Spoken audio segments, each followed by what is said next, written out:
I'm going to tell you why the Houston Texans are not going to win the AFC South this season. The 2025 Locked On NFL season previews continue right now. This is the 2025 Locked On NFL season preview, only on the Locked On Podcast Network.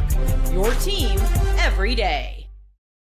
Welcome in, everybody, to the 2025 Locked On NFL season previews. On this episode, we are going to be focused on the AFC South, and we don't care what you have to say. It's the best division in the NFL. Today's episode is brought to you by FanDuel. Football season is right around the corner. Make sure you visit the FanDuel app today and start planning your futures bets. Now, I'm Tyler Rowland, host of Locked On Titans. I'll be your host for the divisional preview. Joining me are my colleagues from the Locked On Podcast Network. Of course, we have the OG, Tony Wiggins from Locked On Jaguars, one half of the excellent Locked On Colts podcast, Zach Hicks, a resident film nerd.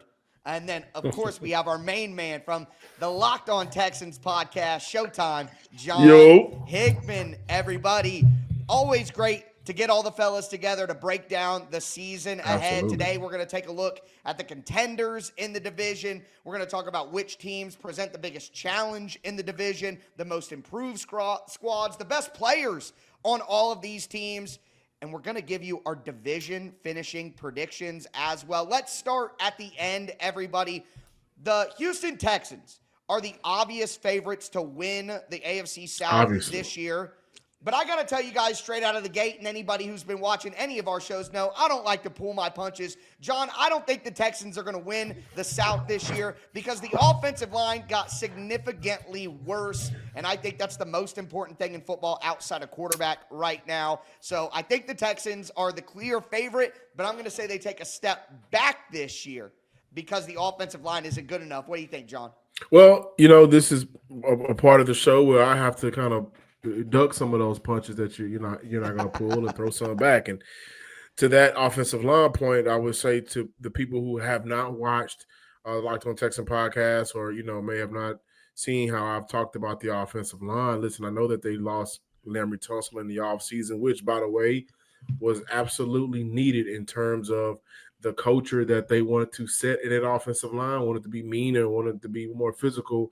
Laremy Tunsil is one of the top left tackles in the league, but he ain't that, right? Not disrespecting the man at all. Not calling him soft. I'm just saying his play doesn't resemble what the head coach is looking for. Now, they brought in some guys that have either been a journeyman or just hadn't panned out in the NFL. They've drafted Ariante Ursery. All of that being said, Titus Howard back at right tackle. This offensive line is much better than 2024. The names are not sexy. I get it. It's kind of like you don't see a Beyonce, but you still see a bad one out there.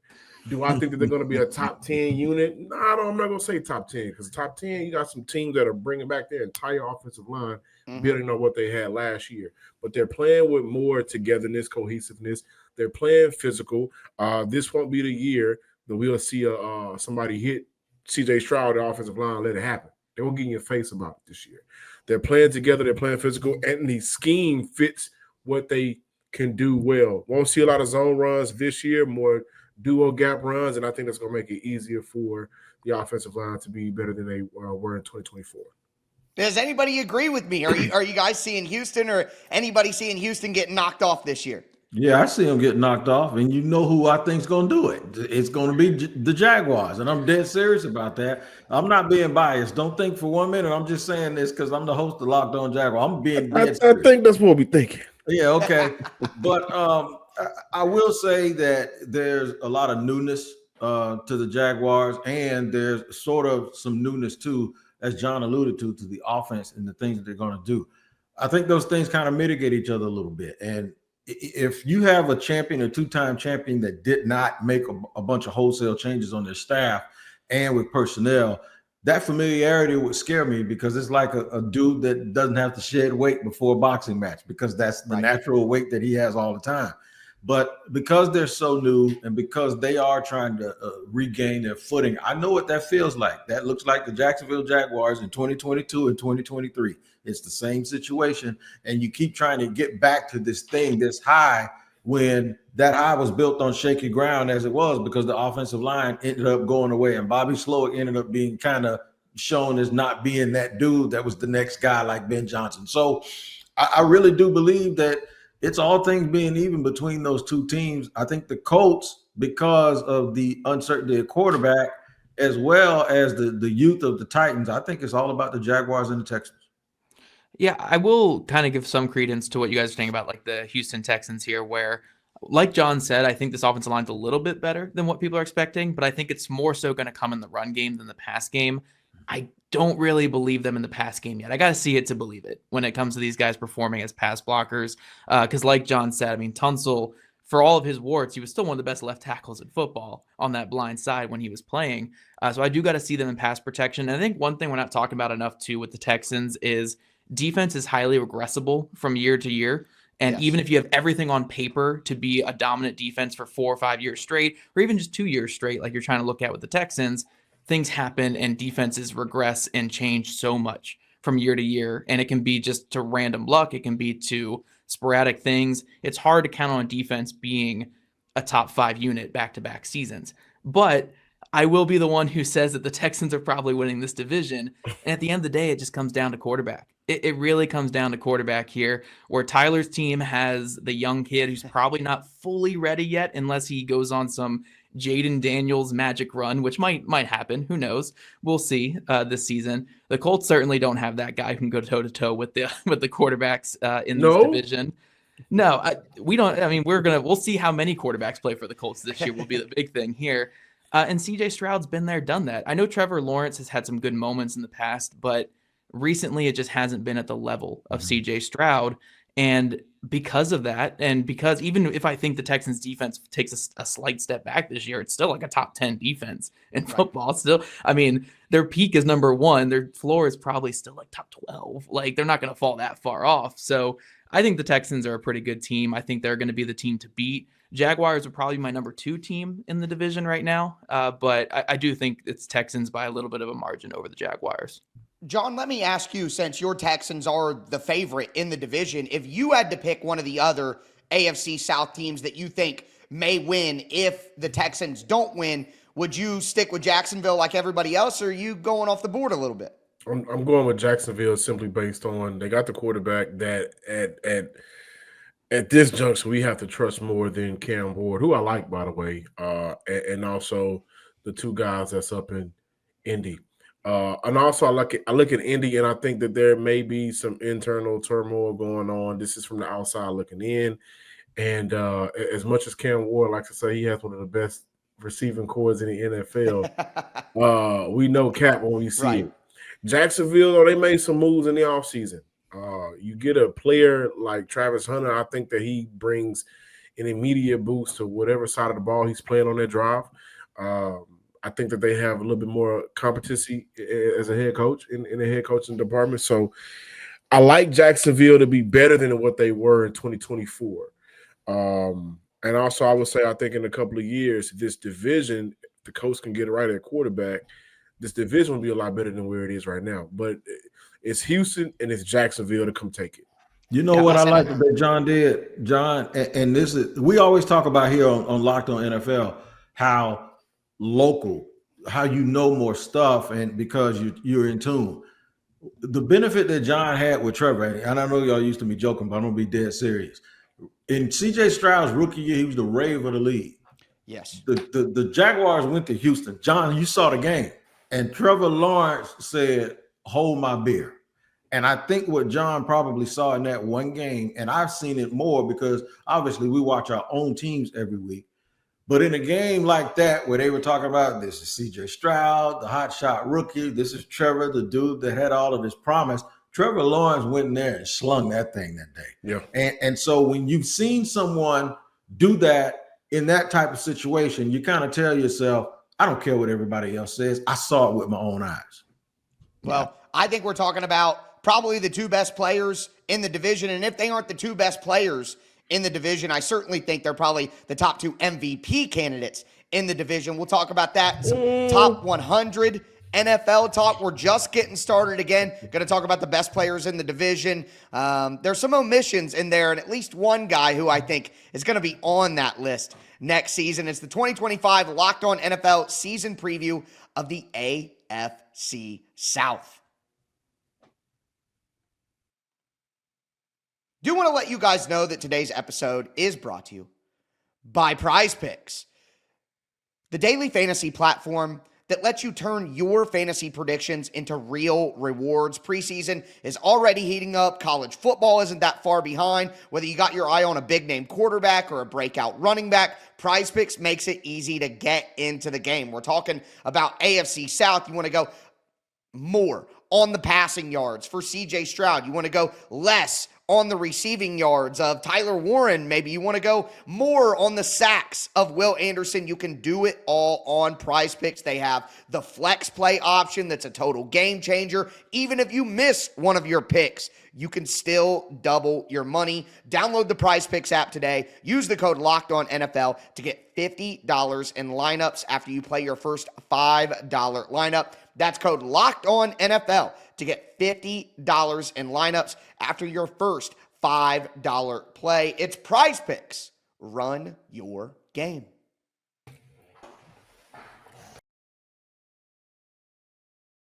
This episode is brought to you by our friends over there at Prize Picks, the daily fantasy platform that lets you turn your football predictions into real rewards. Preseason is already heating up and college football is not far behind. Whether you've got your eye on big-name quarterbacks or even breakout running backs this season, Prize Picks makes it easy to get in on the game. Plus, they offer weekly flyer options already for week 1, where Dak Prescott's max discount for kickoff against the Eagles is more than 0.5 passing yards. Take advantage of that inside of the Prize Picks app today. Download the Prize Picks app today and use code LOCKEDON NFL to get $50 in lineups after you play your first $5 lineup. That's code LOCKEDON NFL for $50 in lineups after your first $5 play. Prize Picks. Run your game.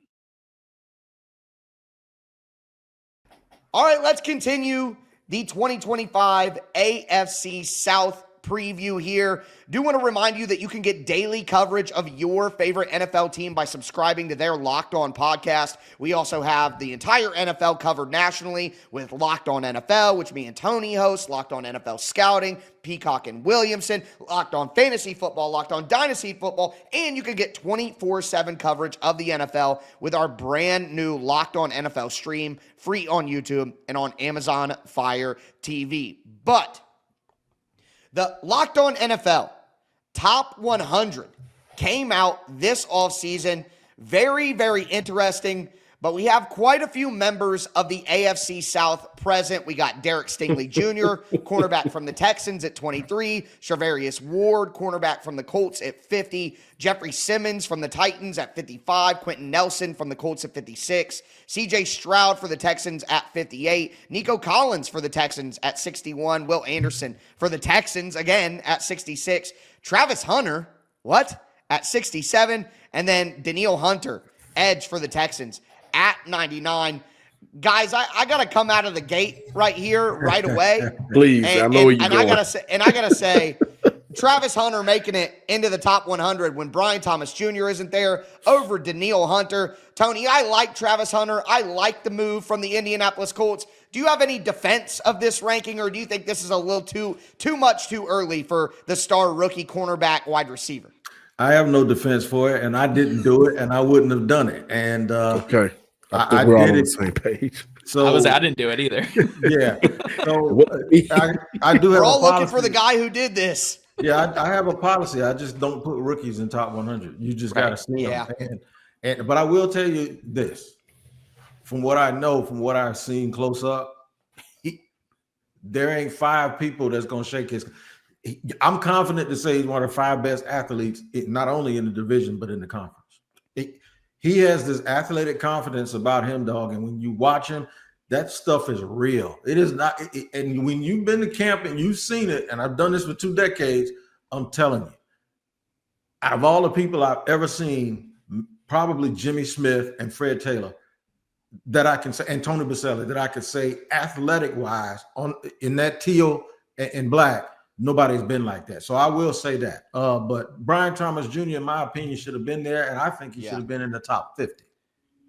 Yeah, I don't think that's crazy. Let me just say, just a little side note. I just want to say a lot of people credited the Browns for that trade they made to give up Travis Hunter, to trade back, not get Travis Hunter, take a guy in Mason Graham who I wasn't that high on to be picked that high. I don't think he's a difference maker, and you need to be taking difference makers in the top 5. They trade back and say they're getting picks so they can take their quarterback of the future in 2026, and then they use 3 picks in this draft to take 2 other quarterbacks. None of it makes sense. I think Jacksonville won that trade, and I'm just tired of people acting like the Browns were big winners for the draft. I don't buy that. I mean, look, at any time that you could even debate that, if a player was worth trading all of that capital for, and he's not a trench player or a quarterback, and it's a conversation either way, or even going the way that you said there, Tyler, where you think the Jaguars won it, that's just how special Travis Hunter is as a player. So, yeah, I need to see it for a whole season, especially with the two-way thing. I don't know how sustainable that is. That scares me a little bit. It does scare me because the NFL is just a different animal in general. But like Tony said, this is just a different player, so I'm not going to doubt him whatsoever. I just need to see it first before he's the 67th best player in football. I won't worry about the two-way player part of it in terms of the number of plays that he plays. But I will be concerned that I don't know if you can ever be the best receiver you can be while you're doubling as a corner. And I don't know if you can ever be the best corner you can be while doubling that receiver. That's the only thing that I'm concerned with, the two-way aspect of it. But I'm not concerned about the number of plays. I don't think you're going to see him do what he did at Colorado. I think he'll play 75, 80 snaps. Yeah. John, let me ask you this. There are multiple Texans on this list. We have Derek Stingley Jr. as the highest ranked one, and then Stroud and Nico. And do you think that the order of those players is correct, that Derek Stingley Jr. is the best player on the Texans, and then Stroud, and then Collins, and then Anderson, and then Hunter, or would you order them differently than that? No, Derek Stingley is absolutely the number one player, not only for the Houston Texans, but I think in this entire division. I think you can make the case to swap out 99 and 66, Danielle Hunter and Will Anderson, though I believe as of right now, Will Anderson is the second best player on the Texans team. But I think the time in the NFL matters. 58 at CJ Stroud. Again, I probably would look at having Will Anderson over Stroud right now. He does a great job of getting after the quarterback, but also what people overlook is how well he sets the edge, which is extremely it blows my mind at times because he never loses gap discipline and he never jeopardizes the second or third level of a defense. And sometimes when you got guys that chase sacks, that may jeopardize the secondary or that may jeopardize the linebacking group. He doesn't do that. But I think for the most part, it's okay. Maybe you look at swapping out or maybe bringing up Danielle Hunter. I think at 99 is extremely low for Danielle Hunter, considering, again, Travis Hunter being at 67, which is crazy. But the guys that should be on there for Houston are on there, and Derek Stingley should absolutely be number one. He's the best player in the division.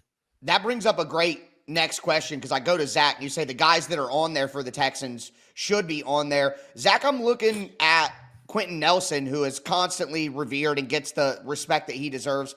But a guy like DeForest Buckner, really good player. I know it, not getting as much love as you. Do you think he should have made this list? I think he was certainly one of the guys that is like an honorable mention or could have been around where Danielle Hunter was. Like, I would take Danielle Hunter over DeForest Buckner as of right now. So if Hunter's sitting at 99, it's tough to make the case for DeForest Buckner. But yeah, I certainly think he's in the conversation there. It's just defensive tackle play has taken off in the NFL. Like, defensive tackle play is at such a high level that a player like Buckner might be the 9th best defensive tackle in football, 10th, 11th best defensive tackle in football. And he's still like a Pro Bowl, or maybe 10 years ago, this caliber that he's playing at would be like an all-pro level guy. Right. But it's just the caliber of defensive tackle. But like John said, I think the 2 Colts guys who got on there are pretty deserving. Travarius Ward, I could have seen an argument for lower because of last year was a down season for him, even though the year before was a truly dominant season. And you don't want to punish a guy too much for, I mean, he went through so much last year with the family and with the injury that happened to him. So it's hard to punish the guy too much for it. So I think that's fine for him. I mean, if I had any complaint, it would just be offensive linemen never get enough love in anything like this. And like a Quentin Nelson being at 56 when he's going to be, I mean, he's going to finish his career with like 10 All Pros and like he's going to be a Hall of Famer and he's a fantastic player. And sometimes we just, it's kind of like the Zach Martin thing too. It's like you kind of neglect players like that over time, but I'm not going to be too pushy here. I mean, Quentin Nelson got on there, Ward got on there. That's the best I could hope for with the Colts right now. Hopefully, y'all can please Quentin Nelson. He wasn't too happy about that quarterback change, man. Yeah, we'll see. We'll see what happens with that. He's been like that for the last couple of years, and we'll see, especially because the Colts are so volatile after the season on what they could do in terms of blowing everything up. It's a conversation for another day, but yeah, I mean, Quentin Nelson, regardless if he finishes his career with Colts, he's going to be in the Hall of Fame one day. So absolutely, I'm glad he's getting his love and getting on that top 100 still in his 7th, 8th season. He's still, all pro second team and getting on those lists like always.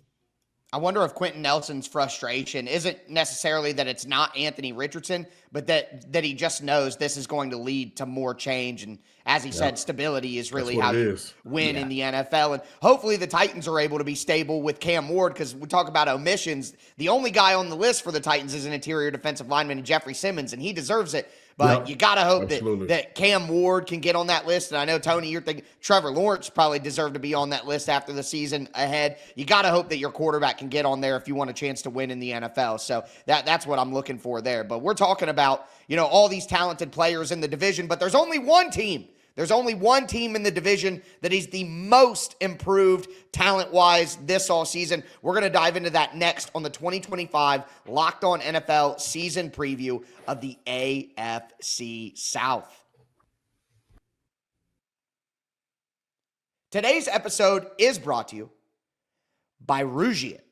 Guys, you've probably heard of Viagra or Cialis. Maybe you've even tried them. But if you're looking for something beyond the usual pill, it's time to meet Reshape Ready. Reshape Ready is a next-gen prescription treatment designed to amplify arousal in the brain and boost blood flow. Unlike the usual pills that can take hours, Reshape's 3-in-1 formula dissolves under your tongue and kicks in fast, on average, in 15 minutes. Effects can last up to 36 hours, so you can stay confident and in control when the moment is right. If traditional options haven't worked, Reshape might be the answer. Over 150,000 men have already made the switch, and I personally love that it's completely online. Reshape connects you with a board-certified doctor and ships your treatment discreetly to your door. Head to Reshape.com/LockedOnNFL. Use the code LockedOnNFL to get 15% off today. That's RUGIET.com/LockedOnNFL. Use the promo code LockedOnNFL for 15% off. Individual results may vary with prescription treatment. Compounded drugs are permitted to be prescribed under federal law but are not FDA approved and do not undergo FDA safety, effectiveness, or manufacturing review. Please visit the Reshape website for full safety information. Today's episode is also presented by FanDuel. The NFL season is almost here, and FanDuel is making sure you're ready for kickoff with a can't-miss offer. Right now, new customers can bet just $5, and if your bet wins, you'll get $300 in bonus bets to use across the app. I love using FanDuel because there are so many different combinations, so many different things you can do, whether I'm building a same-game parlay or I'm doing some live bets as the action unfolds. It makes every game even more exciting, whether you're watching your team or you're just keeping an eye on your fantasy lineup. It's quick, easy, and the best way to add a little more pop to your Sundays. So, are you ready to play? Download the FanDuel app now by visiting FanDuel.com to get started. That's FanDuel.com to place your first $5 bet.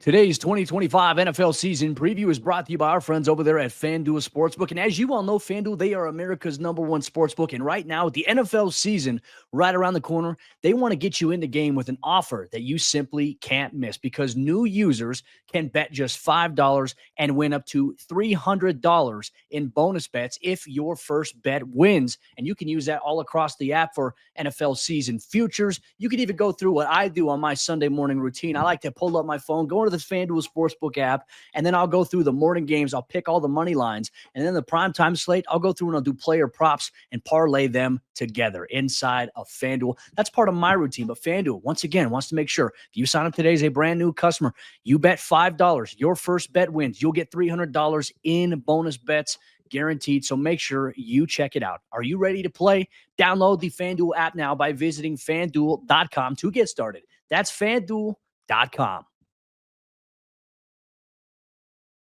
All right, guys, let's cap things off here in the 2025 AFC South Locked On NFL preview. A reminder, you can get daily coverage of your favorite NFL team by subscribing to their Locked On podcast. We also have the NFL covered nationally with Locked On NFL, Locked On NFL Scouting, Peacock and Williamson, Locked On Fantasy Football, Locked On Dynasty Football, and get 24/7 coverage of the NFL with our brand new Locked On NFL stream, free on YouTube and Amazon Fire TV. So to me, guys, I'm gonna put on the homer hat a little bit here. I think the most improved team in the AFC South over the offseason is actually the Tennessee Titans. I Now, agree. I'm not saying that the Titans are so improved that they're going to be some sort of contender or something in the division this year, but I think they were so terrible last year that Cam Ward's improvement at the quarterback position, what they've added on the offensive line to have competency there, they actually have some young players to be excited about to throw the football to, and they had existing veteran talent on the defensive side of the ball already. So I think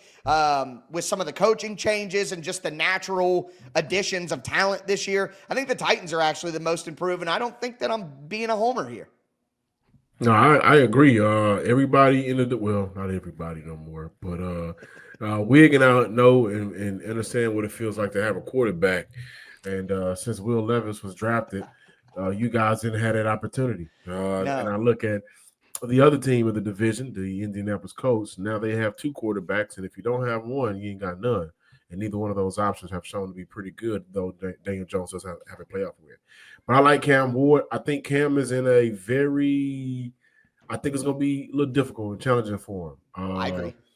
The tools that you guys added. I got the young kid, what's his Alamo? Io. Just call him Io. Call him Io, but his tape was good coming out of college. Don't know how Put it y'all on feel Travis about Hunter, Tony. He put it on Travis Hunter. He did. He did. So you guys did. I think this is a very good build off a foundational year to where in the year or two we'll see Cam Ward really command that team and that offense once they add more weapons. Yeah, I still have Cam really, but I definitely think it's the Titans, and I think the Jags got better because the coaching may have got better. Well, and I think that matters. That's really who I does. almost picked, Sorry, Tony. That is the big move for the Jags that improved them. They had a good roster already, in my opinion. Yeah, so, I used to get on Trent Baalke really, really bad, but one of the things I always said was it's not like all of the players that he picked were bad. They weren't. Trayvon Walker is a great draft pick, 20 and a half sacks over the last 2 years, and I actually think he's going to get – He should have been a top 100 player. Yeah, if you look at real football, a lot of people say that. So Josh Allen is good. Of course, Brian Thomas Jr. last year, one of the most talented players they've ever drafted. Tank Bigsby, Walker Little is under contract, a kicker that can kick it from another city. You saw Cam Little. And we got the best punter maybe in the AFC. So the thing is there's a lot to work with here, but now you just got to put guys back in position. And then you add the ultimate talent guy in any draft, talent-wise. Travis Hunter is a top 2 pick and a top 2 talent in any draft in the last 10 years. So when you get that type of talent to go along with Brian Thomas Jr., and oh, by the way, they add another speedster and Diami Brown for their 3 wide receiver sets, which is what they start in. I just think adding Jordan Lewis from Jordan Lewis. Deion Jordan. Yeah, that's that age, right? But Jordan Lewis solidifying that defensive backfield so that Travis doesn't have to go over as much while he's still learning to do 2 things. And then the coaching alignment and putting guys back in position, finding ways to use good football players, whether they fit your system or not. And Trevor Lawrence getting what Liam Cohen calls answers pre-snap. I think instead of watching him play hero ball, you're not going to make it very, very easy for him and harness all of that talent and make him be Clark Kent and only have to be Superman 2 or 3 times a game. That's what Now- the Houston Texans got for C.J. Stroud. Bobby Slowick out the door. It got to a point where everybody nationally was like, what the hell is going on in Houston with the play caller? Nick Haley comes over from 2 systems. And I think we're going to see a lot of New England here in Houston, just dinking it, dunking it, live to survive another down, take the big shot when it's there, but also just giving C.J. Stroud the keys to the car so he can run everything. And then pre-snap, calling out who's the mic, calling out protection and all of that. That gives CJ an opportunity to limit those hits he took from last year. Yeah, 89 unblocked pressures. Good Lord. And then just to get him into a groove. I think he is the best quarterback in the division. I don't necessarily think it was a sophomore slump, albeit numbers matter. But this year, I think once we get to about week 7, 8, or 9, we're going to see a different version of CJ once he's comfortable fully in that offense. So coaching matters. No, on that coaching point, we're talking about Cam Ward and the Titans and all that. Brian Callahan is the biggest mystery with the Titans. Right? Why do we have any reason to believe Brian Callahan is an NFL head coach right now? He seems like a very nice man, very smart guy, but he might just be a scheme guy. You know what I mean? Like, you got to have a little leadership to you too. Now, I would say he's a nice person. Oh, you know what we're laughing at. See, you see that behind me, the barbershop. Somebody said when somebody starts saying stuff like he's a very nice man, that he is awful at his job. And that's why John picked up on it right away, and we started laughing at the same time. He seems nice, man. He seems like a nice dude. He really does. But Zach, I do want to ask you and try to get this train back on track. The Colts get no love for their improvements. Everybody's worried about the quarterback situation, but the Colts finally added some talent in the secondary. We talked about Charvarius Ward. They had Cam Bynum too. Are you at least happy, satisfied with the improvements they made in other places with this team? Yeah, I mean, I'm going to give some love to my team here. I know ultimately I'm going to say that the Titans probably are the team that got better because the big upgrade from Mason Rudolph. Because they were so bad before. Yeah, Mason Rudolph and no right arm Will Levis with his shoulder or whatever to Cam Ward is a huge upgrade. But when it comes to the Colts, I mean, quite frankly, last year they were an 8-win team with bottom 5 quarterback play across the board, whoever was out there for them, and the 29th ranked defense in football. They were a dreadful football team that mustered out 8 wins, and it wasn't like it was regressible because they were still 7-5 in one score games. So that's not even the most regressible thing there. Like 7-5, even if you flip that, you're still around a 500, just below 500 team.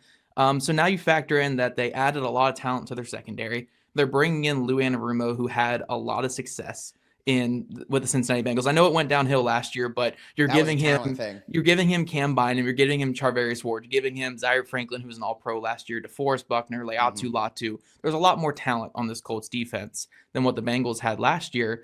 And then on offense, you know, the move at quarterback, while Daniel Jones has not been good whatsoever the last couple years, the idea here is you're getting him in a structure that can maybe accentuate him a little bit again, make him the game manager that he was in 2022 when he took the Giants to the playoffs, where, yes, he can use his legs a little bit. He can just play ball control. He's been a lot better with the turnovers in recent seasons than he was in his rookie year, where he racked up those like 30 turnovers in one season. So if you can just get him to be the game manager that like Gardner Minshew was when they went 9-8 in 2023 and, you know, went down to the wire against the Houston Texans that season to make the playoffs. If you just factor in maybe him being that level game manager with Tyler Warren now added to this offense, with the defense not being the 29th defense in football and having an actual unique scheme instead of Gus Bradley's just sit back and tackle. Take cover 3. Yeah. Right. Then I think that the thought process for the Colts is that can be a good enough thing to get them to the playoffs. Ultimately, do I think that? Probably not, but I see that as an avenue that can work for the Colts and be an improvement over last year. It's not going to be as drastic an improvement as like the Titans or the Jaguars might see this year, but I think it could squeak out like 8 wins to 10 wins in a perfect world. I don't think we live in a perfect world, but I think it could go from 8 wins to 10 wins with that type of philosophy of run, control the game, have Lou Anarumo's defense just suffocate quarterbacks and go from there. Zach, you know what my fear is for you guys is especially with how the rest of the team is set up. It's like, when will y'all be bad enough to actually be able to be in that top 4 or 5 pick range to get you a future quarterback? Well, after this season, all the guaranteed money on basically every veteran on the team is up. So if it all crumbles this year, if Jones is just the Daniel Jones we saw the last couple years with the Giants, they can tear every single thing down with this roster. Kenny Moore, Grover Stewart, DeForest Buckner still has money on his deal. But Quentin Nelson's deal is all his guaranteed up. Jonathan Taylor, Michael Pittman Jr., every single one of them, no more guaranteed money on their deals after this year. So they can hit the open market. They can reset this thing. They can really tear it down to the basement, and they can just kind of start anew. But I think, yeah, with the current makeup of this team, it's ready to compete. But, the question we've been asking ourselves is, why was Daniel Jones then the guy you went after? If you weren't really interested in starting Richardson this year, go after a Darnold, go after a Geno Smith. But that's, again, a question for another day. But ultimately, again, they want Jones to be their game manager, squeak into the playoffs, and then go from there.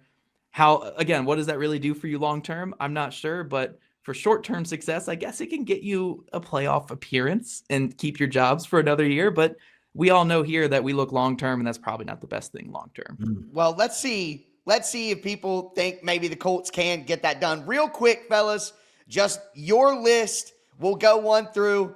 Start with John. Your team led the division the last few years, 1 through 4. How do you think the division finishes? I think how it is on the screen right now. So I think it'll be Houston. I think it'll be Jacksonville. I'm going to say it's going to be Indy, but my heart says Cam Ward will muster some wins. I'm going to go with my heart. I'm going to go Houston, Jacksonville, Tennessee, Indianapolis. Tony? I'm going Jacksonville, Houston, and I'm going to actually go with the Colts over the Titans. But what I will say is this. That might not be a good thing, Tyler, because I do think the Titans are going to improve, and I think Cam Ward is the goods. I think they're going to end up making the change at coach. And the Colts will still be stuck in Never Land. They'll be stuck in 6-7 win territory, but you guys will have more blue sky because you'll have a proven quarterback, and then you'll probably be able to go out and pick whoever you want to be your coach. Yeah. Zach? Yeah, I agree with everything Tony just said there, except for they'll be stuck in Never Land at like 7 and 8 wins instead of 6-7 wins with the Colts. But I think that's where I'm at too. I'm going to go Houston, Jacksonville, Indy, Tennessee, and again, I think Callahan's kind of the underlying thing that keeps the Titans at like 5-6 wins this year. But you're going to see great improvement just overall from what their process was last year. Tyler, let me tell you something slick Zach did. Zach said, everybody after next year, all the money's gone, and we'll just break it all down to the studs. You know who's going to be in the draft when he's talking about they're going to be all broke down, right? You know what he's trying to do. No, I know. Yeah. I could see him positioning. Oh, yeah. No Klubnik, way. baby. Cade Klubnik. Let's go. Oh, get out of here. Get out. Right. Hey, anybody but another play. Manning in Indy. Anything but another Manning in Indy. I'm going to tell you who y'all going to be competing with, Zach. New Orleans going to want him to come back home. They're going to be picking number 1. We're going to be picking like 13th. Like, how are we going to even get up there? Like there's no chance. Well, Zach, I have good news for you. If things go the way that I think, you are going to have a chance to be up there because I think Jacksonville wins the division at 10-7. The Texans take a step back and go 9-8. Oh, wow. The Titans finish 3rd, 6 wins, and the Colts 5 wins, last in the division. That's my prediction. We'll see what happens. Either way, I am Tyler Rowland from Locked On Titans. John Hickman, Locked On Texans. Tony Wiggins, Locked On Jaguars. Zach Hicks, Locked On Colts. Thank you for listening to the 2025 Locked On NFL season preview with the AFC South. If you want to hear how the other divisions will play out this year, make sure you subscribe to Locked On NFL wherever you get your podcasts. Part of the Locked On Podcast Network. It's your team every day.